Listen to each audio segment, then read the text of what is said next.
প্রিয় ভাই ও বোনেরা, কেমন আছেন আপনারা? আশা করি আল্লাহর রহমতে ভালো আছেন। আমিও আলহামদুলিল্লাহ ভালো আছি। আজ আমি এখানে দেখুন কিছু চাল নিয়েছি, আর নিয়েছি মসুর ডাল, আর এখানে নিয়েছি আমি মুগ ডাল ভিজিয়ে রেখে দিয়েছিলাম, সেটা নিয়েছি। আর নিয়েছি বাঁধাকপি, এটা দিয়ে আমি পাকোড়া বানাবো। দেখুন এই ডালগুলো আমি ব্লেন্ডারে দিয়ে ব্লেন্ড করে নিব।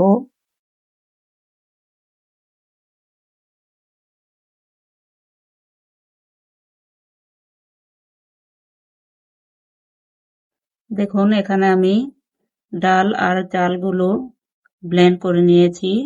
এখন আমি দিয়ে দিচ্ছি এই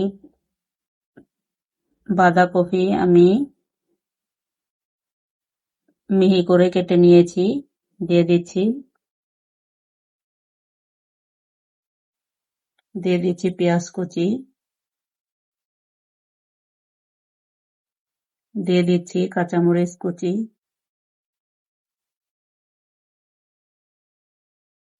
এখানে আমি একটু মুগ ডাল রেখেছিলাম, এই মুগ ডালটা আমি ব্লেন্ড করি নাই।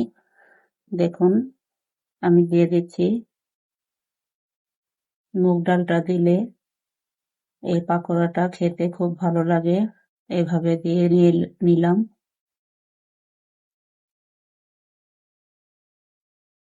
দিয়ে দিচ্ছি পরিমাণ মতো লবণ,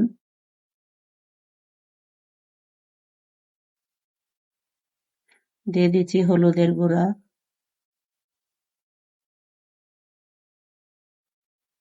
দিয়ে দিচ্ছি মরিচের গুঁড়া, দিয়ে দিচ্ছি একটু ম্যাগি মশলা।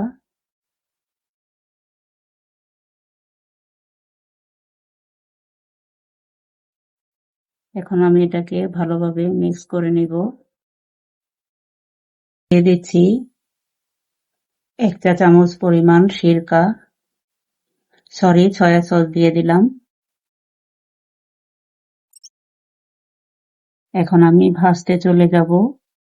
দেখুন আমি চুলাতে একটি পাতিল বসিয়ে দিয়েছি, কড়াই বসিয়ে দিয়েছি। কড়াইটাতে আমি তেলটাও দিয়ে দিয়েছি। এখন আমি পাকোড়াটা দিয়ে দিচ্ছি।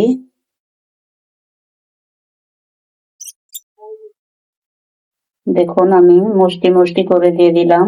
আপনারা আপনাদের পছন্দ মতো শেপ করে নেবেন। এই দেখুন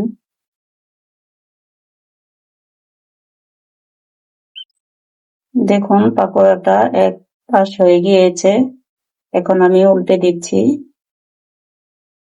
দেখুন আমি সবগুলো উল্টে দিলাম। আমি ভালোভাবে উল্টে পাল্টে মুচমুচে করে ভেজে নিচ্ছি। দেখুন পাকোড়াটা হয়ে গিয়েছে, এখন আমি তুলে নিব। দেখুন আমি একটি প্লেটে টিস্যু দিয়ে নিয়েছি। এই পাকোড়াটা আমি তুলে নিয়েছি, ঠিক এভাবে সবগুলো তুলে নিচ্ছি।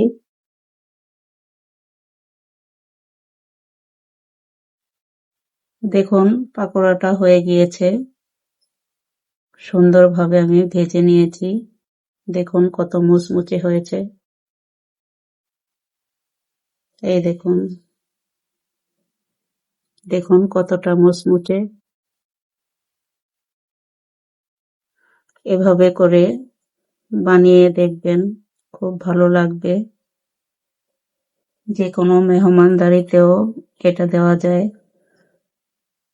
সবাই খুশি হবে। যে ভাই বোনরা আমার চ্যানেলটাকে সাবস্ক্রাইব করেছেন তাদেরকে জানাই হাজারো শুভেচ্ছা ও অভিনন্দন। আর যে ভাই বোনরা এখনো আমার চ্যানেলটাকে সাবস্ক্রাইব করেননি তাদেরকেও শুভেচ্ছা ও অভিনন্দন জানিয়ে আমন্ত্রণ জানাচ্ছি আমার চ্যানেলটাকে সাবস্ক্রাইব করার জন্য। সবাই সাবস্ক্রাইব করে আমাকে সাপোর্ট করবেন। সবাই ভালো থাকবেন, সুস্থ থাকবেন কামনা করছি আল্লাহর কাছে। আল্লাহ হাফেজ।